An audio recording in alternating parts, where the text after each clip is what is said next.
ਤੈਨੂੰ ਫੜਾ ਓਏ ਮੈਂ ਕੀ ਹੋ ਗਿਆ ਤੈਨੂੰ ਲੱਫੜ ਤੈਨੂੰ ਕੀ ਹੋ ਗਿਆ ਤੈਨੂੰ ਕੀ ਹੋ ਗਿਆ ਓ ਕਿਆ ਤੈਨੂੰ ਤੈਨੂੰ ਕੀ ਹੋ ਗਿਆ ਤੈਨੂੰ ਉਹਦੇ ਲੋਟੇ ਆ ਕੀ ਹੋ ਗਿਆ ਸੋਰ ਨਹੀਂ ਆਉਂਦੀ ਪਈ ਹੈ ਸੋਰ ਨਹੀਂ ਆਉਂਦੀ ਪਈ ਕੀ ਹੋਇਆ ਕੀ ਹੋ ਗਿਆ ਤੈਨੂੰ ਪਤਾ ਨਹੀਂ ਕੀ ਹੋਇਆ ਆ ਲੋਟੇ ਕਾਲਕ ਦੇ ਭੋਗਦਾ ਰਹੀ ਉੱਥੇ ਰੋਡ ਉੱਤੇ ਜਾਂਦੇ ਨੇ ਗੱਠਾ ਟੁੱਟਿਆ ਤੇ ਕਿੱਥੇ ਪਤਾ ਨਹੀਂ ਸਮਝ ਨਹੀਂ ਆਉਂਦੀ ਮੈਨੂੰ ਆ ਜਾ ਡਾਕਟਰ ਤੋਂ ਸੱਤ ਲਿਆ ਡਾਕਟਰ ਨੂੰ ਲਿਆਵਾ ਜਾ ਡਾਕਟਰ ਸੱਤ ਡਾਕਟਰ ਸਾਹਿਬ ਹੈਲੋ ਡਾਕਟਰ ਸਾਹਿਬ ਉਹ ਡਾਕਟਰ ਸਾਹਿਬ ਉਹਦਾ ਮਰੀਜ਼ ਪਿਆ ਜੇ ਉਹਨੂੰ ਚੈੱਕ ਕਰਿਆ ਜੇ ਮਾੜਾ ਜਿਹਾ ਆ ਕੇ ਉਹ ਇੱਧਰ ਪਿਆ ਵੇ ਕਰੇ ਆਈ ਮਾੜਾ ਚੈੱਕ ਕਰੇ ਚੱਲ ਆਏ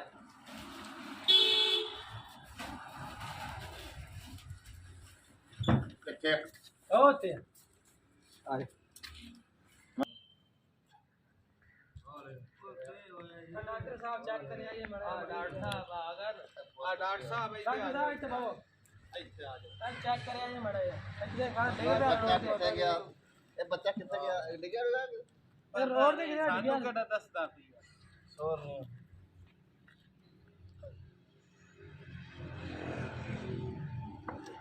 ਅਕਾਲ ਕਿਤੇ ਜਾ ਪਈਆ ਕਿਤੇ ਰੋਡ ਤੇ ਤਿਲਕ ਤੇ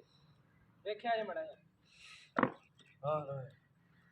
ਓ ਯਾਰ ਇਹ ਕੱਲ ਕਿਤੇ ਬਾਹਰ ਪੂਰ ਗਿਆ ਵਾ ਹਾਂ ਨਹੀਂ ਬਾਹਰ ਰੋਡ ਤੇ ਕਿਤੇ ਰੋਜ਼ ਹੀ ਜਾਂਦਾ ਡਾਕਟਰ ਸਾਹਿਬ ਬਾਹਰ ਤਾਂ ਰੋਜ਼ ਜਾਂਦਾ ਹੈ ਕਿਤੇ ਖੋਤੇ ਦੀ ਲੈਂਦੇ ਵਿੱਚ ਕੀ ਆ ਖੋਤੇ ਦੀ ਲੇਦ ਹੋਣਾ ਸਾ ਨਾਲ ਤਾਂ ਨਹੀਂ ਐਸਾ ਖੋਤੇ ਦੀ ਲੇਦ ਇਹ ਕੀ ਖੋਤੇ ਦੀ ਲੇਦ ਇਹ ਨਾ ਕਿਤੇ ਗੱਲ ਕਿਤੇ ਖੋਤੇ ਦੀ ਖੋਤੇ ਲੈਂਦੇ ਲੈਂਦੇ ਤੇ ਡਿੱਗਿਆ ਤੇ ਇਹਦੇ ਨਾਸਾਂ ਚੜੀ ਖੋਤੇ ਦੀ ਲੈਂਦਾ ਅੱਛਾ ਤੇ ਮੈਂ ਉਹਦਾ ਹੱਲ ਕਰਾਂਗਾ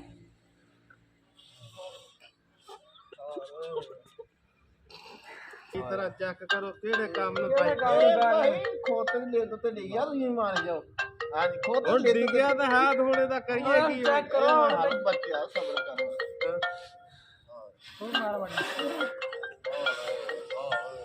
ਫਰਕ ਪਿਆ ਨਾ ਹੈ ਦਾਦਾ ਨੇ ਇਹਨਾਂ ਨੇ ਵਿਗੜਦੀ ਜਾਂਦੀ ਓਏ ਕਿਹੜੇ ਡਾਕਟਰ ਨੂੰ ਲਿਆਂਦਾ ਇਹ ਹਾਲ ਓਏ ਆ ਡਾਕਟਰ ਮਰੀਜ਼ ਓਏ ਓ ਦਾੜ ਮਾਰ ਗਈ ਓਏ ਆ ਮਰੀਜ਼ਾਂ ਦਾ ਡਾਕਟਰ ਨਹੀਂ ਜਾਂਦਾ ਕਿਹੜਾ ਜਾਂਦਾ ਹਾਲ ਓਏ ਇਹ ਭਾਈ ਖੋਤੇ ਦੀ ਲੈਂਦੇ ਤੇ ਨਾਸਾਂ ਚੜ ਗਈ ਆ ਹਾਲ ਓਏ ਇਲਾਜ ਕੀ ਇਹਦਾ ਕਰਦੇ ਔਰ ਚੈੱਕ ਕਰੋ ਡਾਕਟਰ ਸਾਹਿਬ ਇਹਨੂੰ ਹਿਲਾਓ ਨਾ ਚੈੱਕ ਕਰੋ ਮੈਨੂੰ ਇਹਨੂੰ ਡਾਕਟਰ ਆ ਭਾਈ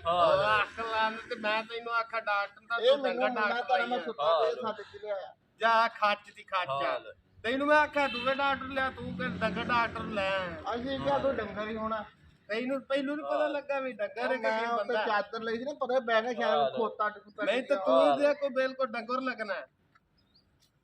ਬਾਲ ਨੂੰ ਤਬਾਹ ਕਰਦੇ ਹੋ ਜਾਂਦਾ ਪੀਏ ਆ ਤਾਂ ਹਾਲ ਹੀ ਕੀ ਆ ਕਰੀਏ ਉਹ